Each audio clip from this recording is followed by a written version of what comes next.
Welcome to a 2v2 on Minsk Pocket. Mixed allies against double Oster. It's going to be Sturmtiger Chooban, apparently Ranger Chooban, U.S. Forces streamer, has joined the Sturmtiger clan. Congratulations to Sturmtiger for acquiring such a talented, handsome, and amazing player. Truly they are blessed. And GenObi, playing as Soviets, against abcEasy123, playing as Oster and Lemon. OKW/Oster streamer also plays some U.S. forces, I think. Not sure about his Soviets. I don't think he streams that as much. That's probably his least played race faction that I can think of. I don't know. But Oster, I know, is one of his strongest ones. OKW probably being his very best.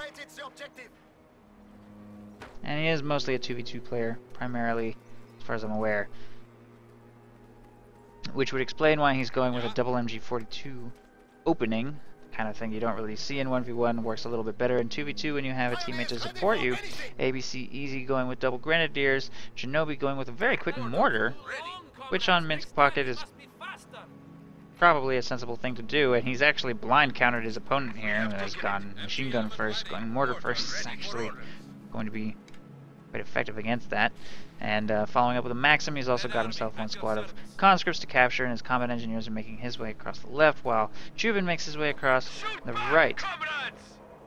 Listen up. We got a rifle squad waiting for orders.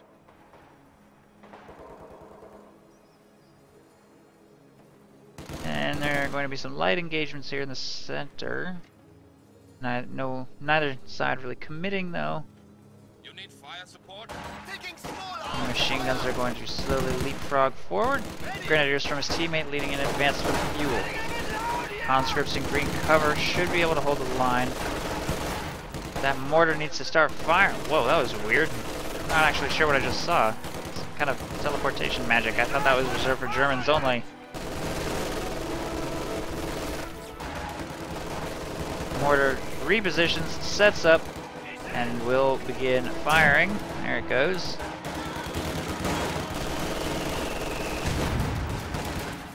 Not sure what it's firing at, though. American forces making their way from the east flank, trying to apply some pressure here. One squad probably going to be forced to retreat, if not wiped. There it goes. Another squad suppressed. One machine gun forced to retreat, the other one will probably be soon to follow. The conscripts in green cover have done an excellent job holding the line. Still 4 of them still alive. The American flank will push away 2 machine guns before being completely shut down. And a Maxim has arrived to help in the defense, but unfortunately, all Allied resources have been cut off here on the left side. But the Allies also hold the entire right side thanks to the efforts of this rear echelon troop squad. So, starter units doing a good job harassing territory. All in all, the Allies seem to have the better end of things. Reinforcements in. Welcome to the death factory, boys. Stick with me and you might just make it. That's it. Point down.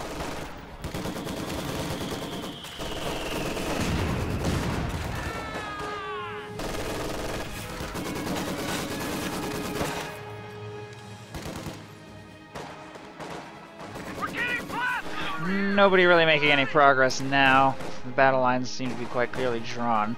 If they continue to hurl units at each other here in the center, it's sort of unlikely that either side is going to make much progress. But obviously, even capturing this fuel point for a few seconds is extremely valuable, and Allies kind of need to field their forces back to the middle there.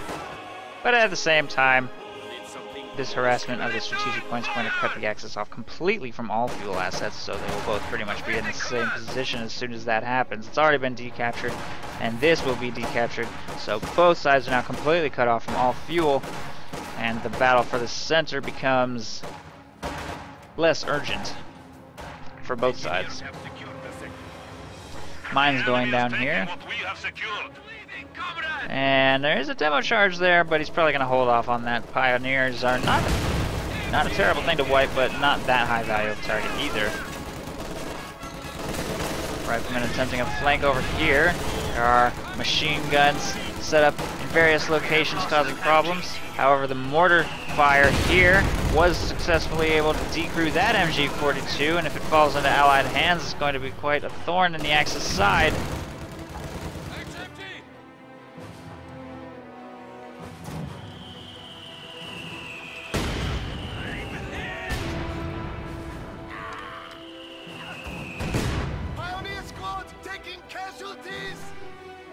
Also, as to whether one Soviet and one US forces is better or worse than two Soviets, I definitely think double Soviets has the advantage in basically every way.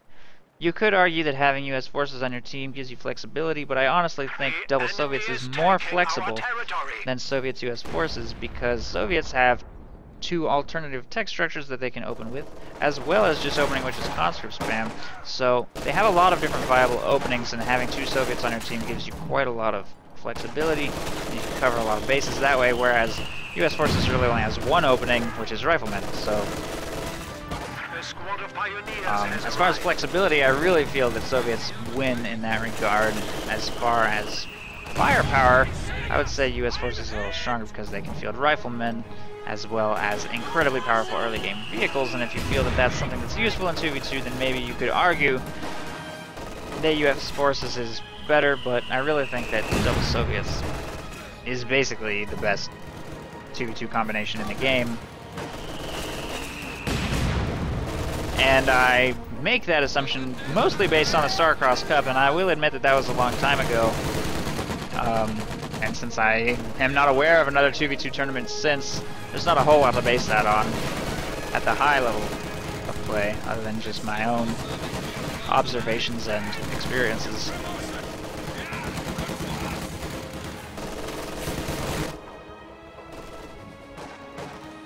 Scout car has arrived.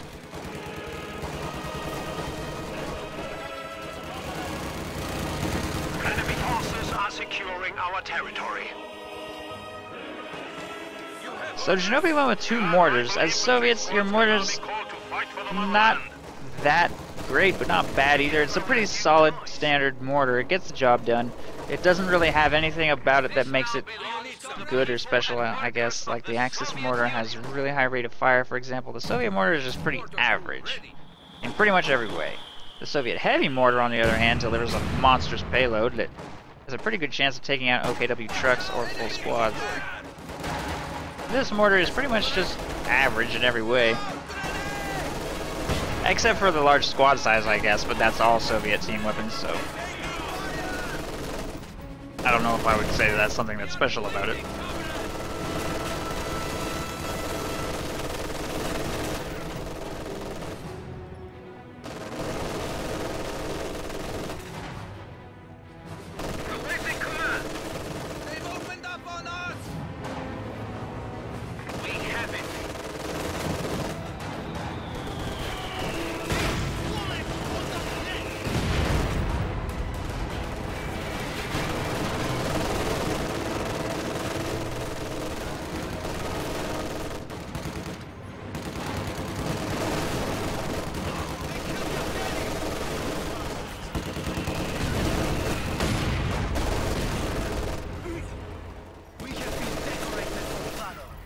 Again, as always on Minsk Pocket, the game is just a total meat grinder. All sides are really struggling to make any progress anywhere on the map. Chooban has made himself an M20, and he for once, or wait, no, never mind.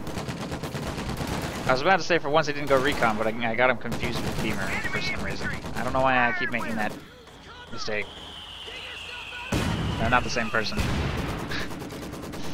So he's gotten himself an M20, probably going to go airborne. That's kind of standard. I would be massively surprised to see mechanized at this stage of the game. Infantry, however, would be a very good decision, because on Minsk Pocket you just need artillery, and we're not going to see any from GenObi, at least not directly. I guess you could consider the ISU almost like artillery.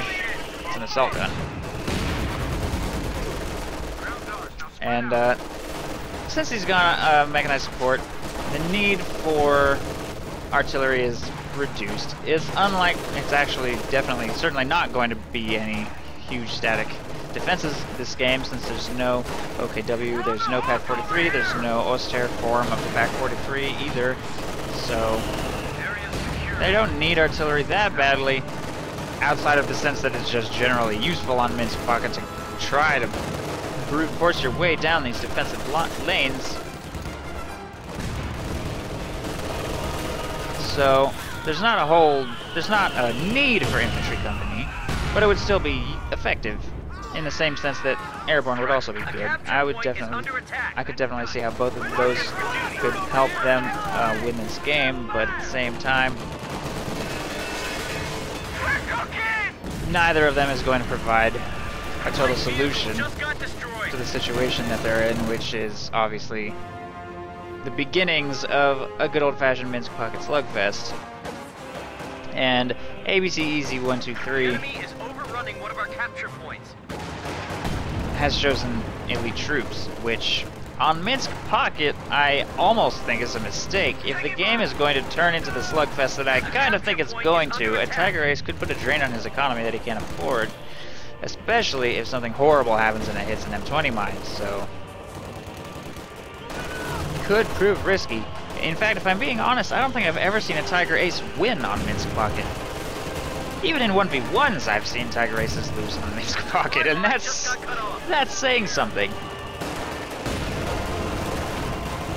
Reinforcements in.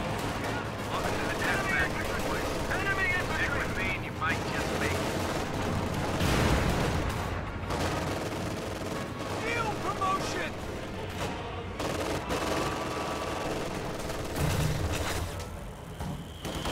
What the hell am I meant to do with these? Green is green can be. Well, grab your shit and follow me. We're losing a capture point. Mortars seem to be doing their job quite well, I think. Apparently this one is Vet 2 with only 3 kills, and this one is Vet 1 with 7. Not sure how that happened, but okay. Must be doing a lot of damage but not getting any killing blows. Guard squad ready. And reinforcements are happening here from this half-track. A forward reinforcement position is hugely beneficial in trying to push your way forward and secure every last inch of this central area. Yes, the Tiger Ace is allowed during the Star-Crossed Cup. The Star-Crossed Cup traditionally has not banned anything, and I intend to keep it that way. I like for my tournaments to be as representative of the actual game as possible. So, we're gonna see it all. We're gonna see Tiger Ace, we're gonna see all the abuse. All the good stuff. And I do that for 2 reasons. One, the one I already stated, because I want the game to be as representative of the game as possible, and 2, because I like to identify, in a competitive arena, serious balance concerns, if they exist, and verify that they exist. Because I think a tournament is the best place to prove or disprove whether something is really a serious balance problem. And while you could argue that just because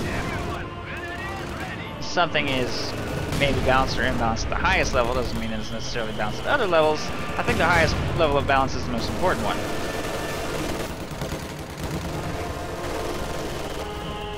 And although the Star-Crossed Cup may not necessarily be that valuable as far as information because of small sample size and other things, I still think it gives some insight. To me, at least. If it helps others draw conclusions about the state of the game's balance, then so much the better.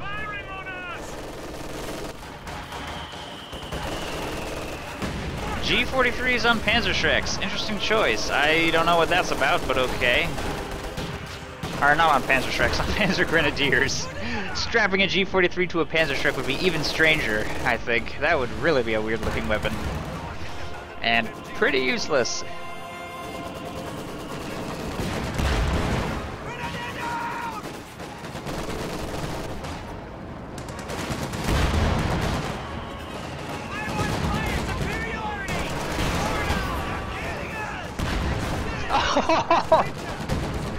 Wow.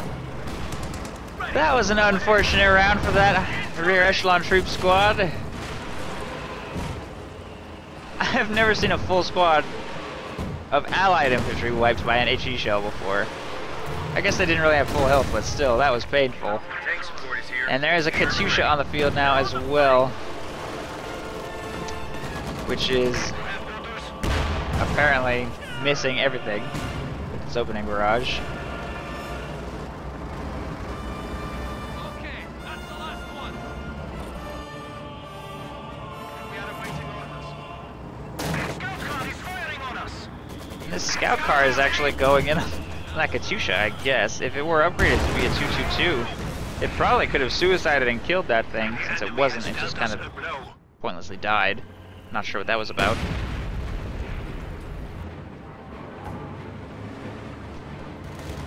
And victory points are getting up there. There's going to be Tigers here pretty soon.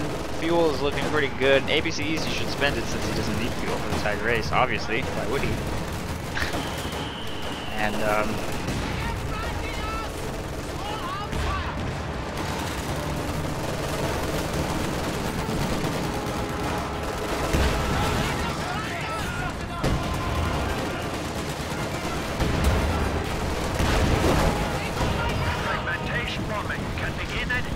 I have no idea what that Sherman was thinking. Diving in head first. It definitely had no end of infantry support. This is quite the charge here by the Allies. But they are getting cut down and bled every step of the way. Those machine guns are trying to keep them at bay. Incendiary mortars bleeding the advance as well. But it looks like it's just too much. Just way too much stuff being forced straight up the gut, but it's working.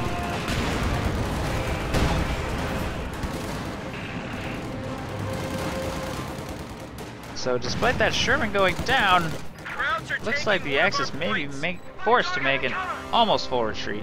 Kind of a soft retreat back to a second defensive position here on the fuel while the Allies capture the center and then sort of branch out to grab territory in other locations. We do have two machine guns over here defending against that lieutenant. He'll be forced away. The other Sherman is making its way over there to support. The Allies should really try to steal that pack while they have the chance. They're not going to have an opportunity for much longer. It'll definitely help once the Tigers get here. Under fire! Damn Krauts just wasted some of our riflemen. Point secure. Point secure. Give me a security perimeter. 57mm AT gun now deployable by air. Okay. We just lost a unit. That was a rather senseless squad wipe. I'm not sure what Chooban was paying attention to since he has basically no army. Stand ready! God damn it! Someone get us out of here! The cavalry has arrived. Arm up. Pathfinders on station and ready for action. But he does recover an MG42. Katyusha firing.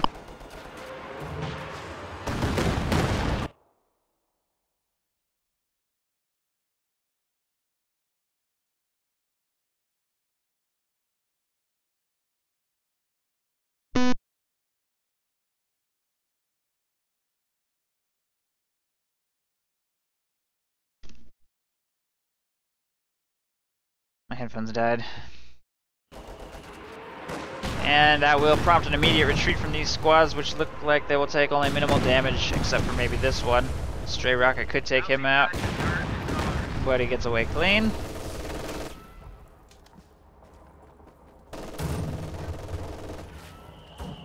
Capture complete. Area secure. It's kind of an interesting build order. Yeah, we would get 3 machine guns. 3 machine guns into support weapons, an extra squad of pyros with flamethrowers, and mortar half-track to support is, I mean, it's honestly not that bad on Minsk Pocket. You can get a pretty good mileage out of machine guns on this map. I mean, if you had to pick a map to do this on, this is probably it. And it's a 2v2 strat. In a 1v1 it doesn't make any sense. In 2v2 it definitely can, especially if your teammate reacts to it well. purchasing a forward half-track, for example, I think is a good reaction. Spamming plenty of grenadiers. I mean, if you operate under the assumption that your teammate is going to spam grens like crazy, which most people do, you could probably do it. You could probably get away with it quite safely. The main problem with it is it's quite a liability. If you start handing a bunch of MG42s over to your opponent, that's a problem. That is a problem, and your teammate may not appreciate that so much. So, the fact that team weapons are such a liability is one of the biggest kinks in a strategy like this.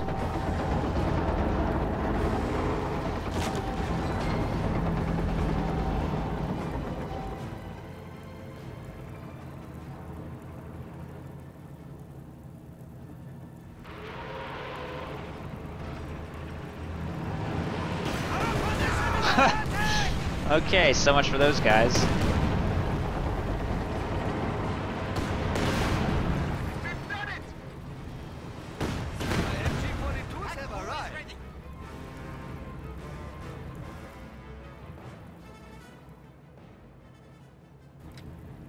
Pioneers ready for anything!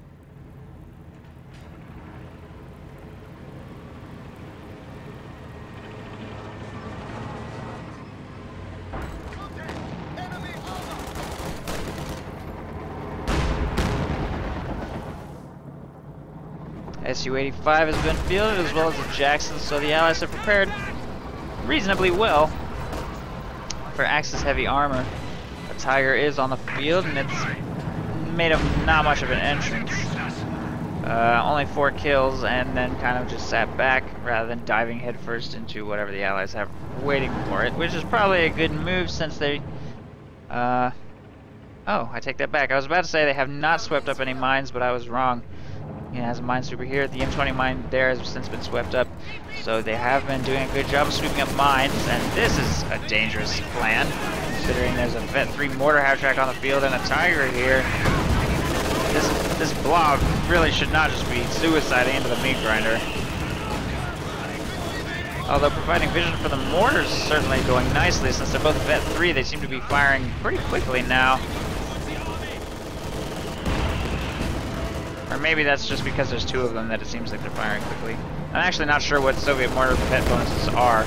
Regardless, they were both forced to retreat by the advancing Tiger. Ooh, Jackson manages to nail the half-track. It's going to have to pull to safety. Rifleman trying to finish it off with a rifle grenade, but it looks like they can't quite get in range. Jackson now engaging the Tiger, which is at about half health, should be able to pull back to safety regardless, and a Katyusha is trying to soften up these team weapons, forcing a retreat from that stolen Maxim and decrewing the rest.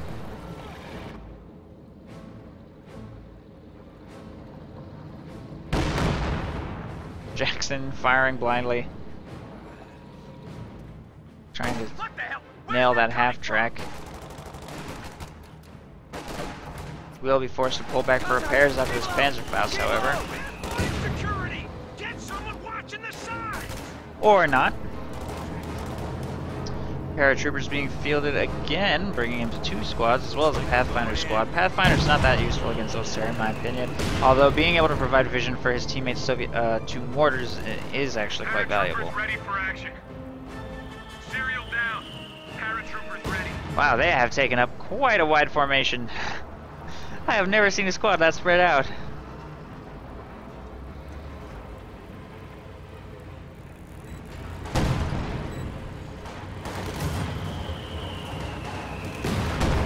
What the hell am I meant to do with these recruits? Green is green can be. Well, grab your shit and follow me. Wow! That bomb run just destroyed a pack and then caused an extremely strange out-of-control maneuver from that. That is a very controlled, out-of-control explosion. They carefully steered their way over here and then drove themselves into this tree line. I guess when a Vet 3 half-track goes out of control, they do it in a very orderly fashion.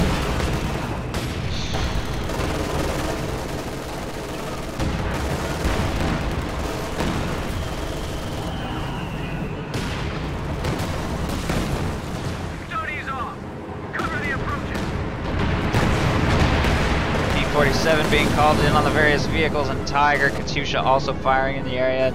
Clears out some stuff. Those light vehicles definitely need to get clear of that rocket strike zone. Tiger should be okay.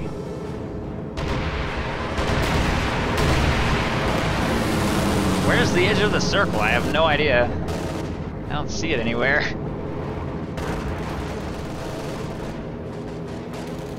I have no clue.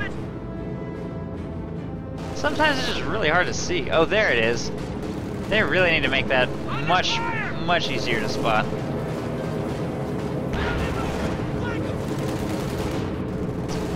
Like invisible. It should be extremely clear that like this line is this way bad, this way good.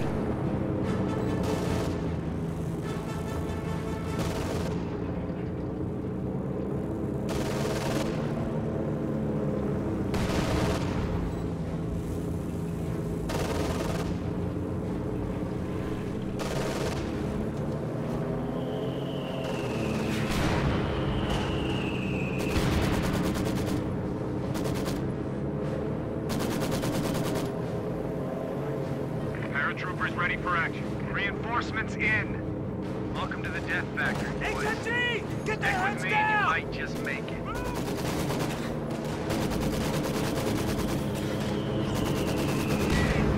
Enemy forces have 300 points. Maxim engaging some Pathfinders there will force it away. These two Soviet mortars are just wreaking havoc. This Soviet player is going full indirect fire. Now available. Utilizing a Katyusha and two mortars to just wreak havoc. I mean, I really feel like the Soviet player is reading his opponents like a book and just countering them. I mean, he blind countered them though. He fully intended to do this before he even knew what his opponent's strategy was going to be. The fact that his opponents are utilizing such static team weapons just happens to be working to his benefit. And a heavy dose of indirect fire is never a bad idea on Minsk Pocket, as I said before. Frag grenades now available for action.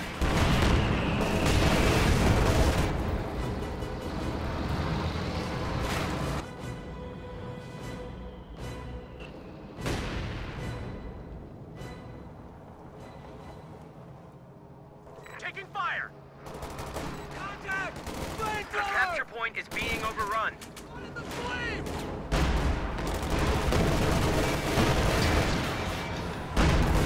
Jackson and Su-85 engaging a buttoned Tiger at range. It's going to have to pull back to safety. It looks like it should be fine. It does have two packs available to support it should anything get a little too aggressive, but these P-47s are going to continue to be extremely annoying. Oh no, that Jackson just nailed it. I think it'll get away.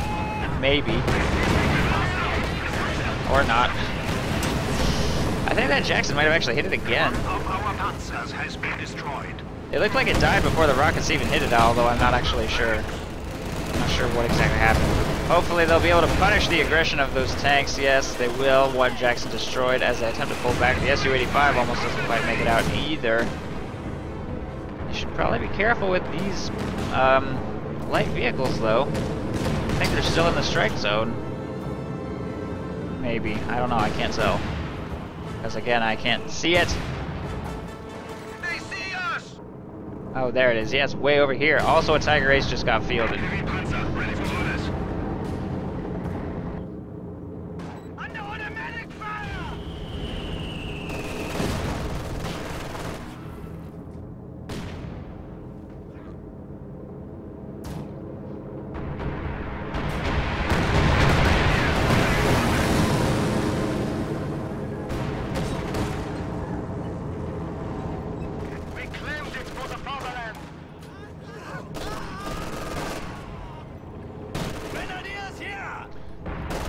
This battlefield is starting to look a little messy and scattered. Like, the nicely constructed battle lines that both teams seem to have early on are looking very frayed now. Just kind of a weird engagement happening here between one Gren squad and a stolen machine gun. The two Soviet mortars are still going strong though, with almost 30 kills between them. Oh no! No! Run!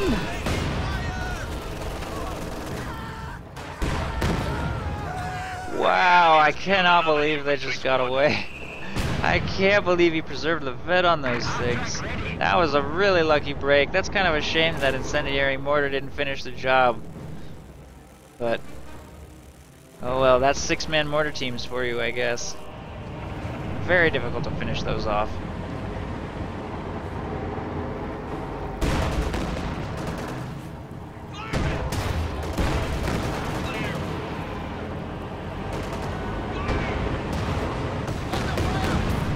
Concentrated barrage doesn't quite stop the capping here. Kind of a waste of munitions, sadly. Now that there's a Tiger Ace on the field, like I said before, I think it's a mistake. abcEasy really has no choice but to try and seal the game with this thing right now if he doesn't want to take a huge amount of economic drain. He's also got 190 fuel in the bank, and I almost wonder if he ever intended to spend it. He probably should have gotten himself a Panther or whatever before purchasing the Tiger Ace, so that he would have it available to him to support without this huge manpower penalty.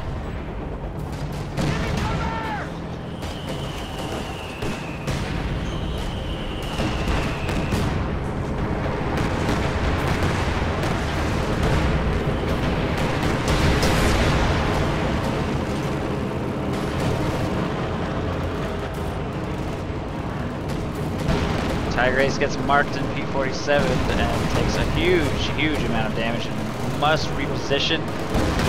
Those mortar half tracks just got left very much unsupported against that Jackson push. P-47 clearing away the Tiger so that they could advance to try and take out priority targets. It worked quite nicely, but the packs are still a rather serious threat. That one gets cleared out, however, as an ISU-152 has finally arrived on the battlefield and will be able to... Oh no! That 222 just shot that plane down on itself. I think almost every single game I cast now has a plane just randomly kill some unit. I know Peter said in that official stream that he thinks it's confirmation bias or selective memory, but if he thinks that's true, he should just go watch my YouTube playlist, because there is a plane crash that kills something literally every game at this point. It's so ridiculous. Okay, not literally every game. I guess the fact that I just said that proves that there is some level of confirmation bias, but still, it's way too frequent. Squad ready.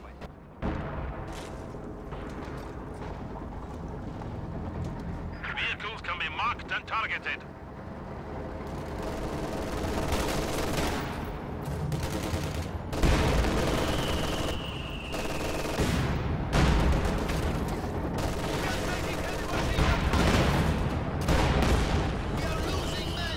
Engineers ready for assignment.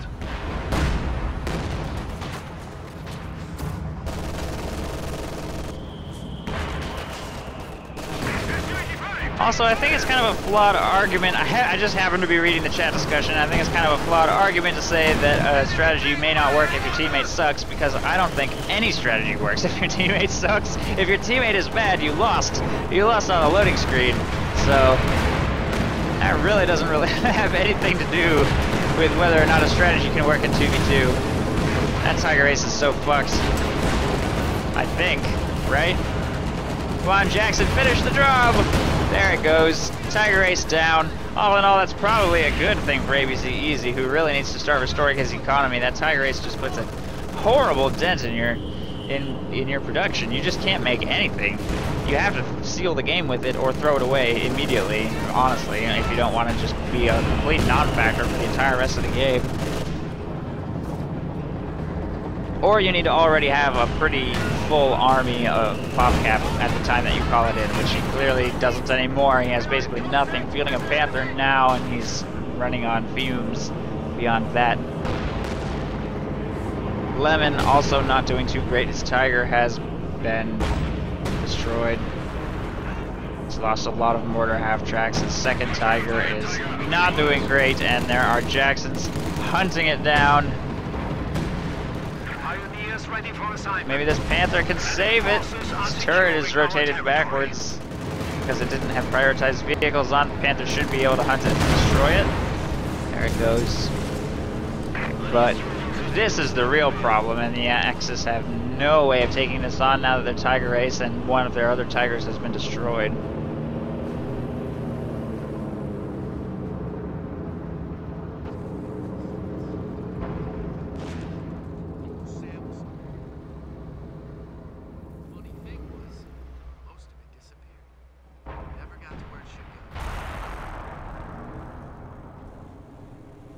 Guards troops ready for action.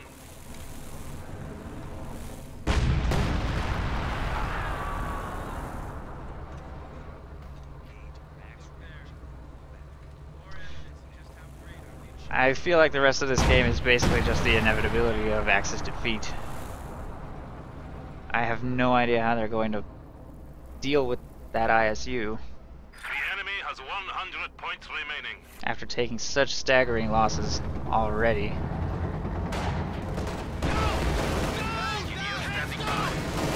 Guard rifle infantry squads are now available. We can't beat them moving. We have an LNG.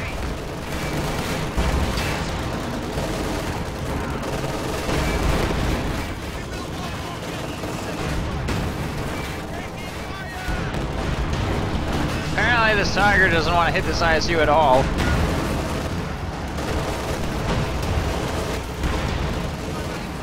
Every single shot it has fired has bounced or missed. Meanwhile, this Panther is getting destroyed by a stolen pack. It's about to be taken out. The Tiger not faring a whole lot better. ISU's barely sustained a scratch. Tiger down. Panther down. A Vet 3 Su-85 right here. The enemy has 75 points left. We are losing supply to the enemy. Pack cleared. We have an isolated sector.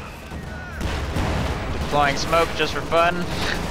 There's not really anything over here that threatens anything. There's basically nothing left. It's all been cleared out. Meanwhile, here on the right side, some Grenadiers have scared away a Vet 3 rifle squad, although Pathfinders just snipes two of those guys, forcing a retreat.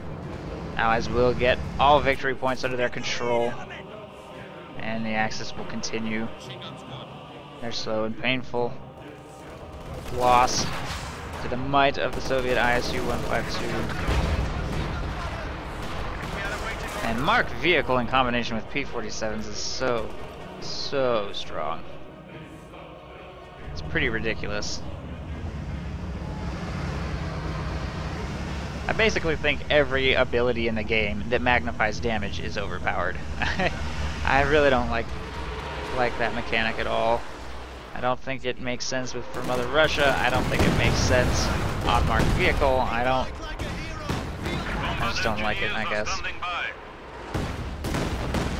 Guard squad ready.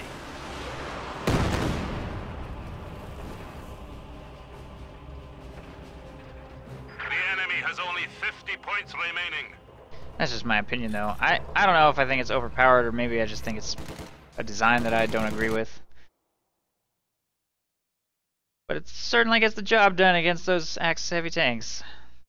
No doubt about that. Well, that's the game. Good game, well played. I think that the Axis strategy, not necessarily flawed per se, but I do think that the Soviet player in particular countered it very nicely early on, getting those two mortars and then transitioning into Katyusha, while the American player definitely started picking up the slack later on with his Jacksons. His Jacksons did very nicely in combination with marked vehicle to take out the Tigers, and then Tiger Ace, and then second Tiger, and so on. And then once the ISU-52 hit the field after that, it was pretty much just cleaning up everything that remained, and the Axis really stood no chance from that point forward.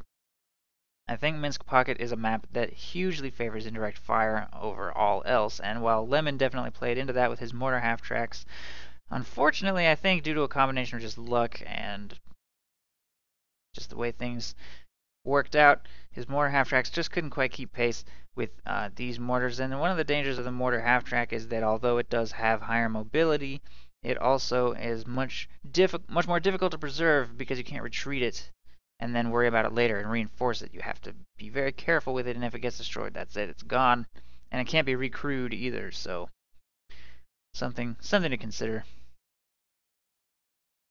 And the Auster, if they did make any mortars, they didn't keep them alive. I wasn't really all that aware of any Auster mortars this game. I think grabbing a few mortars of their own could have really helped them in this game, because it's just all about indirect fire on this map. It's also, to an equal extent, it's about taking out your enemy's indirect fire. If they had pulled off some sort of miraculous flank with a light vehicle or tank or something to take out the Katyusha or mortars, that probably could have gone a long way too. Either way, good game. It was quite close for a while until the Allies kind of spiraled out of control and killed everything the Axis had. But up until the first Tiger was taken out, up until the Tiger Ace got called in, which I also think was kind of a mistake, it was a pretty close game. So thanks for watching, and that's it.